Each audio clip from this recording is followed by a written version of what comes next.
구독과 좋아요 부탁드리겠습니다. 안녕하세요, 털보의사입니다. 나는 좋은 의사일까 나쁜 의사일까 이런 생각을 자주 해봅니다. 여기에 대해서 저 스스로 저에게 한 대답은 일관되지 않습니다. 어떤 때는 나는 그래도 그럭저럭 괜찮은 의사다 라는 생각이 들다가도 난 왜 이리 못난 의사일까? 왜 환자들에게 더 잘해주지 못했나? 왜 공부를 더 하지 못했나 라고 자책할 때도 많습니다. 진료나 수술을 한 환자에게 감사 인사를 받고 보람을 느낄 때도 있지만 어떤 때는 나는 정상적으로 성심성의껏 진료를 보았는데 환자에게 강하게 책망을 들을 때도 있습니다. 나를 질책하는 환자의 말이 맞을 때도 있고 아닐 때도 있다고 생각합니다. 여러분은 어떤 의사가 좋은 의사라고 생각하십니까? 막연하게 말고 구체적으로 말입니다. 생각해 본 적이 없으시다면 한번 편하게 바라는 바를 마음대로 생각해 보시기 바랍니다. 제가 요즘 공부하는 재미에 푹 빠져서 책을 많이 읽는데 오늘은 제가 읽은 책 중에 좋은 의사에 대해서 정의를 내려놓은 대목이 있어서 소개해 드리려고 합니다. 바로 파킨슨병과 함께 살아가기라는 책입니다. 이 책은 의사가 아닌 분이 쓴 책입니다. 파킨슨병에 걸리신 김영동 님이 본인의 병을 공부해 보려고 했더니 파킨슨 환자나 그 가족들이 읽을 만한 책이 국내에 거의 없다시피 한 것을 보고 안타까워하신 나머지 직접 독학해서 파킨슨병의 원리와 조기 진단, 치료, 마음가짐, 적극적인 관리에 대해서 쓰신 책입니다. 제가 읽어보니 의료인이 아닌 분인데도 너무나 내용이 정확하고 깊이가 있어서 깜짝 놀랐습니다. 수준이 웬만한 의사들을 부끄럽게 할 정도입니다. 의사들이 읽어보기에도 손색이 없는 책입니다. 본인이 아프신데도 불구하고 좋은 생각들과 다른 사람들을 위하는 마음을 보여주셔서 제가 이 책을 읽고 감동을 받았습니다. 이 책은 파킨슨병에 대한 책 중에서 매우 좋은 책입니다. 이미 파킨슨병을 진단받으신 분들은 필독해야 한다고 생각합니다.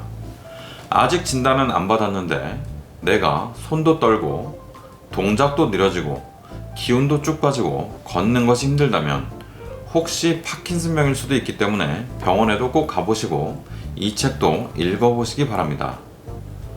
좋은 의사. 이 책을 읽다가 좋은 의사는 어떤 사람인가 하는 대목이 있었습니다. 좋은 의사란 4가지 덕목을 갖추어야 한다는 말인데 이 4가지는 듣다, 공부하다, 설명하다, 함께 걱정하다 라는 내용입니다. 저자는 참으로 이상적인 의사의 모습을 잘 제시하신 것 같습니다.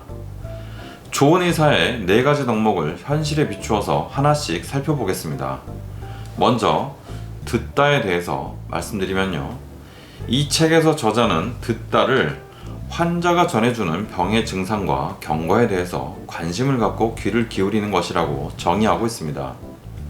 많은 환자를 대해야 하는 외래 진료에서 대화가 가능한 환경을 만들 수 있는 것은 의사의 의지와 배려가 있을 때 실현 가능한 것이라고 말씀하고 있습니다. 환자의 말을 단순히 듣는 것이 아니라 충분히 공감해서 들어주라는 말로 들립니다. 하지만 이것은 말 그대로 우리나라 현실에서 거의 불가능한 일입니다. 의사들이 환자들의 얘기를 듣기 싫어서 안 듣는 것이 아닙니다. 정해진 시간에 많은 환자를 봐야 하기 때문입니다.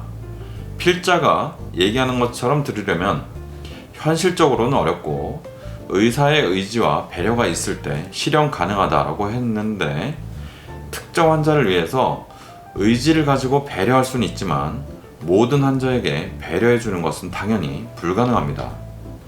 시간과 자원에 제약이 있어서 그렇습니다. 특정 환자만을 잘 봐준다면 나머지 환자를 더 대충 볼 수밖에 없습니다.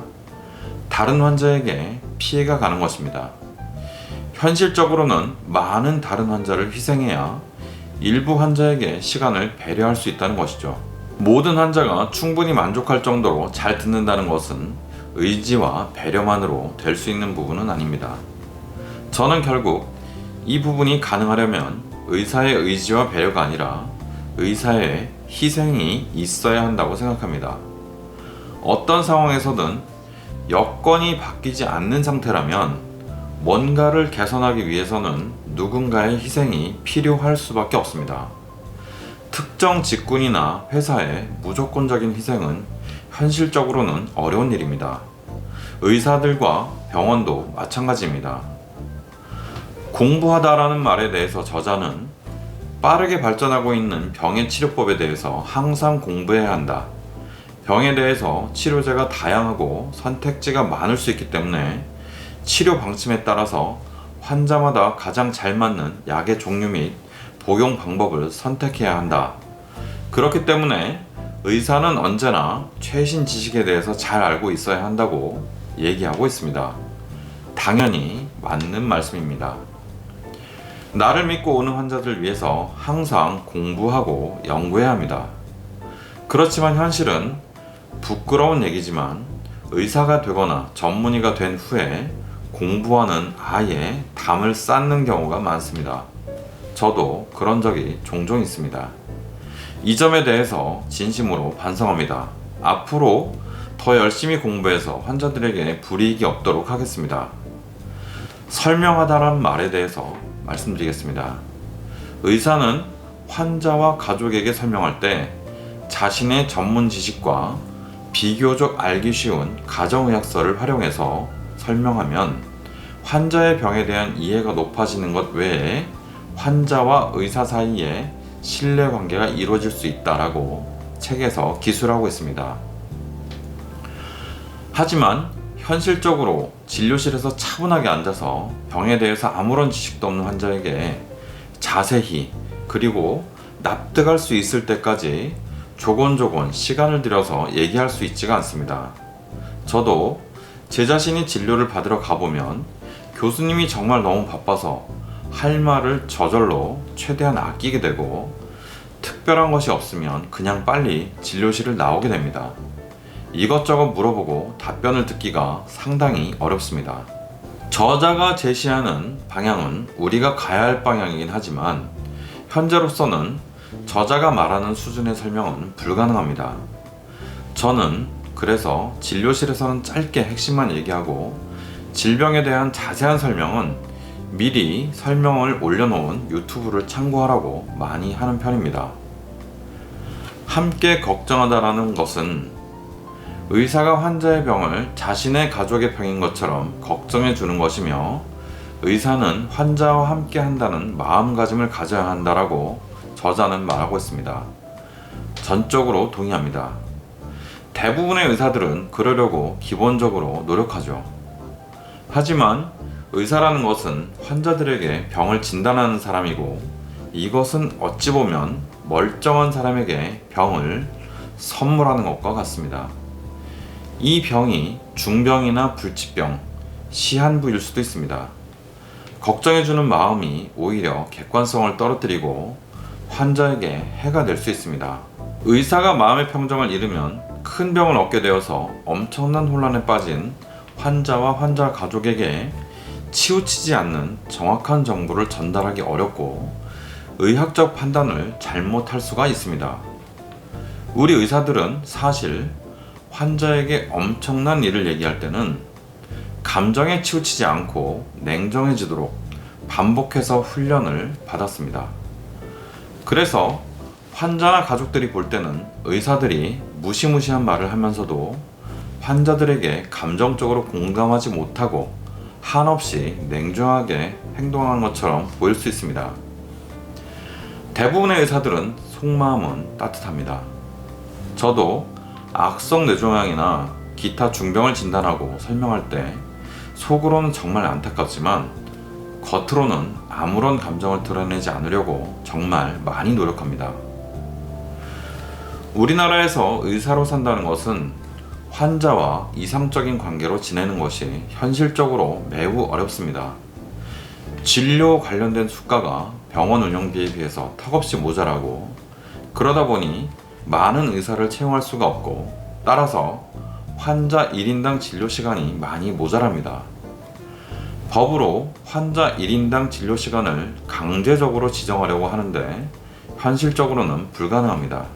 결국 아까 말씀드린 듣다, 공부하다, 설명하다, 함께 걱정하다라는 내용은 저자가 많은 의사를 경험하고 의사들에게 실망한 부분에 대해서 개선을 기대하는 바람이 아닌가 하는 생각이 듭니다.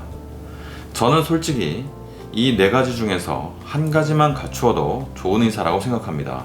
모든 것을 의사가 갖추어야 한다는 것보다는 현실적으로는 어려워도 잘하려고 노력하는 것이 진정 중요한 것이 아닐까 하는 생각이 듭니다.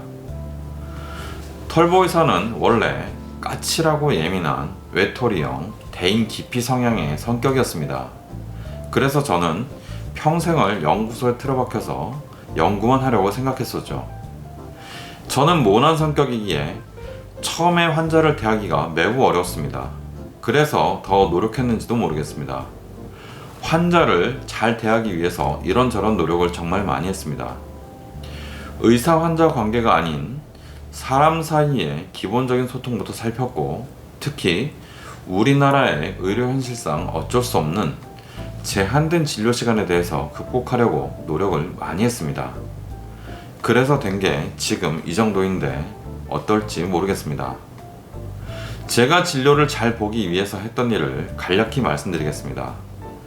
저는 예전에 발음이 부정확한 편이어서 아나운서들이 공부하는 방식을 찾아서 보고 발음을 교정하기 위해서 연습하고 열심히 노력했습니다. 환자는 기본적인 의학 지식이 없기 때문에 말할 때마다 예를 들어서 설명했죠. 비유해서 설명하는 것이 상당히 중요하고 잘 먹혔습니다. 환자에게 그림을 그려서 설명하려고 그림 연습도 했습니다. 인체의 구조를 설명하기 위해서 컴퓨터에 해당 질환의 영상, 그림을 미리 준비해서 설명하기도 했고 지금도 그렇게 하고 있습니다. 어렸을 때부터 표정이 무섭다는 얘기를 들어서 항상 밝은 표정을 짓기 위해서 거울 보고 표정 연습을 많이 했습니다. 인격 수양에 대해서도 아량, 강인한 마음, 인내력 이런 거 중점적으로 공부를 해봤습니다. 다른 사람의 마음을 공부하기 위해서 철학과 인문학도 공부했죠. 의학 공부는 진료를 위한 공부를 하다 보니 흔한 질병 위주로 공부하게 되었습니다. 암이나 복잡한 병보다는 흔한 질병을 잘 알고 잘 설명해야 된다고 생각합니다.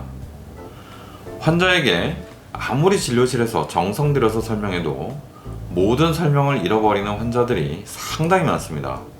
아무런 기억이 없습니다. 다음에 만나보면. 그래서 설명한 내용을 종이로 적어서 나눠주는 것을 15년 동안 실제로 실천하고 있습니다. 의사들은 진료하면서 진료 내용을 차트에 써서 입력해야 됩니다. 환자와 때로는 눈을 맞추면서 원활한 진료를 하기 위해서 피나는 연습을 한 결과 33살까지 자판을 전혀 외우지 못했던 저는 키보드를 안 보고 이제는 칠 수 있게 되었습니다. 압니다. 제가 아직 많이 부족한 거.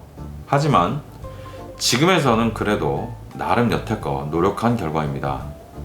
앞으로 환자분들에게 더 도움이 되고 진료의 질이 좋아질 수 있도록 더 노력하도록 하겠습니다. 환자분들에게 조그마한 부탁이 있습니다.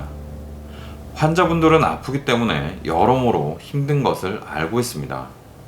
불편한 몸을 이끌고 병원에서 또 기다리는 것이 너무 불편하고 어려운 것을 알죠.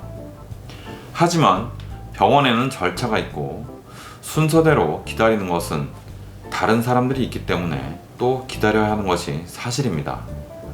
짜증나고 불편하셔도 조금만 느긋한 마음을 가지시면 좋겠습니다. 병원에서는 이런 분들을 위해서 웬만하면 불필요한 절차를 최대한 없애고 배려해 드리도록 노력하고 있습니다만 항상 부족합니다.